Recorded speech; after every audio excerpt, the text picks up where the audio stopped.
heavy impact. Russia's economy has already faced intensive pressure in the recent weeks, and these pressures will now accumulate. These sanctions will suppress Russia's economic growth, increase the borrowing costs, raise inflation, intensify capital outflow, and gradually erode its industrial basis. The second main pillar of our sanctions concerns limiting Russia's access to crucial technology. We want to cut off Russia's industry from the technologies desperately needed today to build a future. Our measures will weaken Russia's technological position in key areas, actually from which the elite makes most of their money. And this ranges from high-tech components to cutting-edge software. This will also seriously degrade the Russian economy in all areas in the future. Let me be very clear. It is President Putin who will have to explain this to his citizens. I know that the Russian people do not want this war. The European Union and NATO have worked in close complementarity, and this crisis will bring us even closer together. It is our shared duty to stand up to the gravest act of aggression on European soil since decades. Our unity is our best strength. The Kremlin understands this very well, and that's why they have tried their best to divide us, but they have achieved the exact opposite. We are more united and more determined than ever. We are one union, one alliance, united in purpose. Many thanks.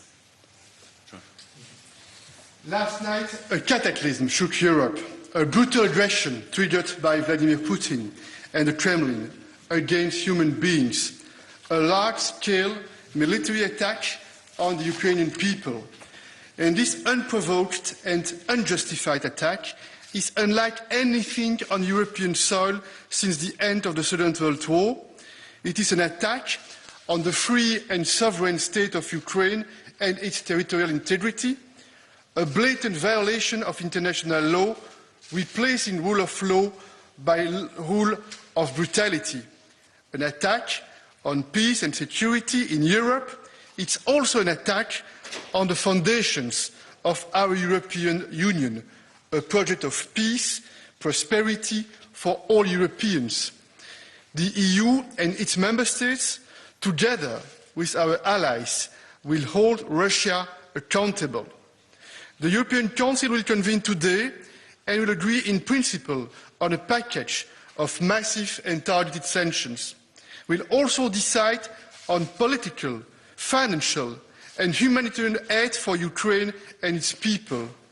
Ukrainian cities have been hit, innocent people killed, women, men, children are fleeing for their lives.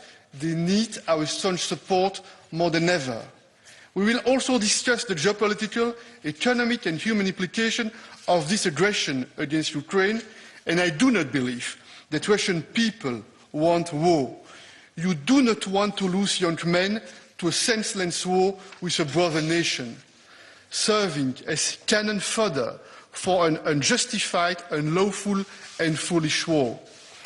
I also appeal to Belarus and its people.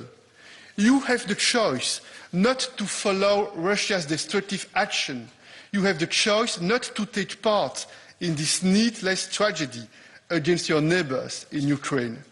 And we, the EU, stand rock solid, united, firm and determined, together with NATO, together with our allies, partners and friends, to hold Russia accountable, to support Ukraine and to protect peace in Europe.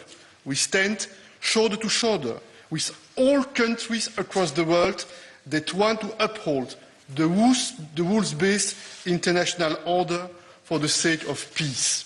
Thank you. Okay, we'll go to Frankfurt Allgemeine Zeitung.